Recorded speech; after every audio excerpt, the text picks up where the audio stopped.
롯데가 건설을 도우려다가 롯데가 등 터질까봐 우려스럽다는 이야기가 나오고 있습니다.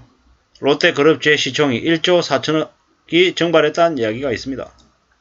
롯데그룹의 지배 구조는 뭐 이렇습니다. 롯데지주, 롯데케미칼, 롯데건설이 이렇게 연결이 되어 있는데요. 지금 현재 지난주까지 해서 롯데지주가 17% 마이너스, 롯데케미칼이 마이너스 10%, 롯데리츠가 마이너스 15%입니다. 비상장 계열사인 롯데건설의 자금 수요가 늘어나면서 물론 롯데그룹의 핵심 자산, 핵심 상장사 롯데케미칼, 롯데지주가 이제 주가가 대폭 떨어지고 있는 거죠.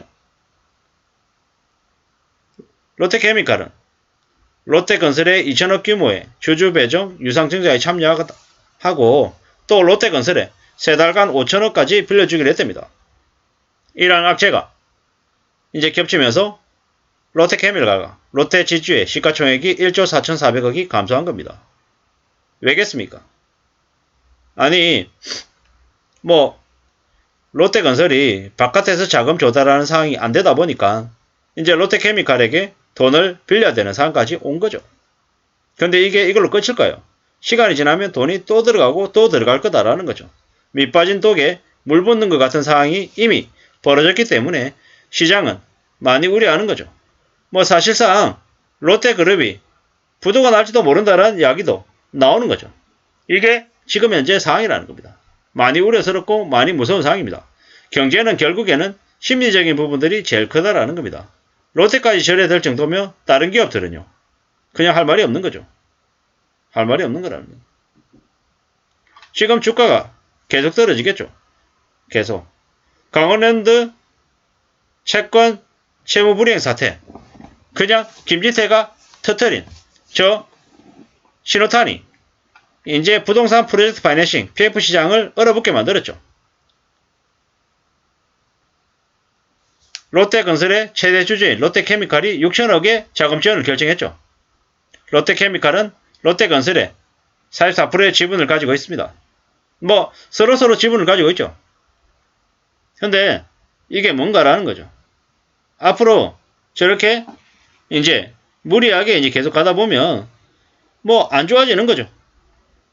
안 좋아지는 겁니다. 롯데건설 PF 우발 부채는 둔촌주공 아파트 재건축 사업하고 청담 삼익 재건축 사업 등 대형 개발 사업의 영향으로 일시적으로 늘어났답니다. 물론 내년 상반기 분양을 앞두고 있어서 곧 우발 채무가 해소될 거라고 얘기하는데 사실 두고 봐야 될 일입니다. 왜냐? 내년 상반기에 분양이 제대로 될지 안 될지는 알 수 없다라는 거죠. 롯데건설이 5천억을 롯데케미칼로부터 3개월 동안 6.4%의 이율로 자금을 조달했답니다. 그나마 그룹사가 있는 롯데건설이라서 신속하게 유동성 확보에 나설 수 있는 거죠. 나머지 다른 회사들은요. 어떻게 될까라는 거죠. 참 많이 우려스럽고 많이 충격적인 일들이 벌어질 수 있음을 이제 현실로 생각해야 되는 거죠. 저러한 일들이 벌어지고 있는 건 지금 현재 한국의 경제가 매우 안 좋은 상황이다라는 걸 알려주는 거다라는 겁니다. 많이 무서운 얘기죠. 많이 무서운 얘기입니다. 이제 앞으로 어떻게 되겠습니까? 지금 이런데도 뉴스는 어때요? 지금 이제 12분 전에 뜬 이제 한국경제 뉴스도 있네요. 이런 것들을 보면서 지금 현재 롯데가 상황이 많이 안 좋구나. 바깥에서 놔두는 말이 그냥 헛소리가 아니라 진짜 현실일 수 있겠구나. 라고 이제 사람들은 당연히 생각하는 거죠. 이제 롯데건설이 이틀 동안 유상증자하고 차입을 통해서 7천억을 조달해야 됩니다. 안심할 수 있는 상황이냐? 아니라는 거죠. 이제 루머가 엄청 커지고 있는 거죠. 롯데건설이 업계 입방아에 오르내리고 있답니다. 무슨 일인가 싶은 거죠. 네.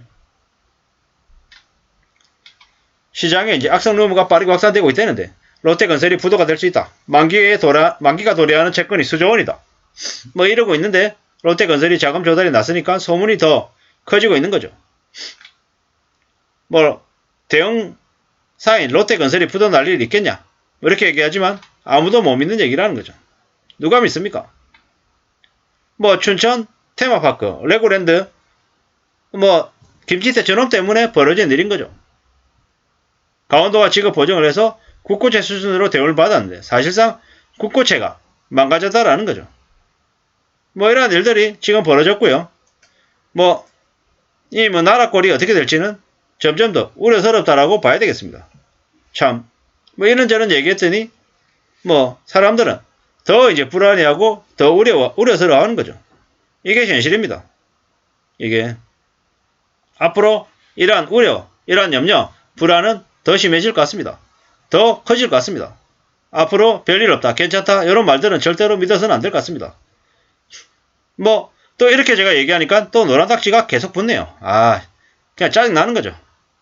이제는 이제 생각들을 좀 바꾸긴 했습니다. 노딱이 붙든지 말든지 그냥 마이웨이 하겠다라는 거죠. 10월 29일날 만기가 다가오자 이제 기관들이 대출채권 상환이 불가하다는 입장을 내고 법원에 중도개발공사 회생을 신청하겠다고 발표했습니다. 미친놈이죠, 미친놈. 이러다 보니까 한순간에 막장이 된 거죠.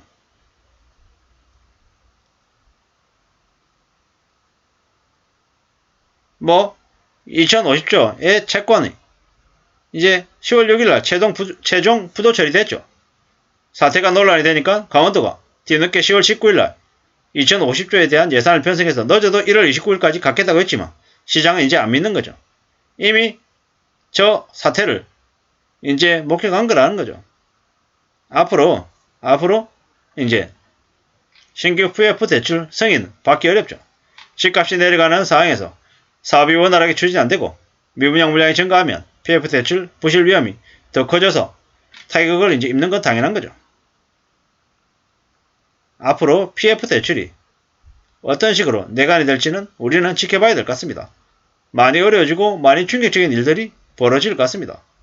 이제는 돈이 목숨줄이라는 걸 더 많이 알 수 있을 것 같습니다. 이렇게 모든 지자체 보증 확약, 부동산 PF에 적극 대출한다고 추경호 이놈이 한 달 넘게 지난 다음에 얘기하고 있습니다. 얼마나 일을 하기 싫었으면 억지로 저렇게 하는 걸까요? 나라 꼬라지가 개판되는 게 한순간입니다. 이게 정말 우려스러운 상황임을 우리는 숨죽이고 지켜봐야 될 것 같습니다. 지금은 함부로 주식이나 부동산이나 코인이나 뭔가를 할 시기가 아니라 숨죽이고 지켜보는 게 현명한 모습인 것 같습니다. 아무도 저러한 상황을 대신해서 해결해 주지 않습니다. 정부가, 경제부 총리가 저렇게 얘기한다고 해서 사태가 나아질 거다, 안심해야 된다, 이런 마음은 안 먹는 게 좋겠습니다. 앞으로는 각자 도생이고 언제든지 위기가 터질 수 있음을 명심하면서 지내야 될 것 같습니다. 이상입니다.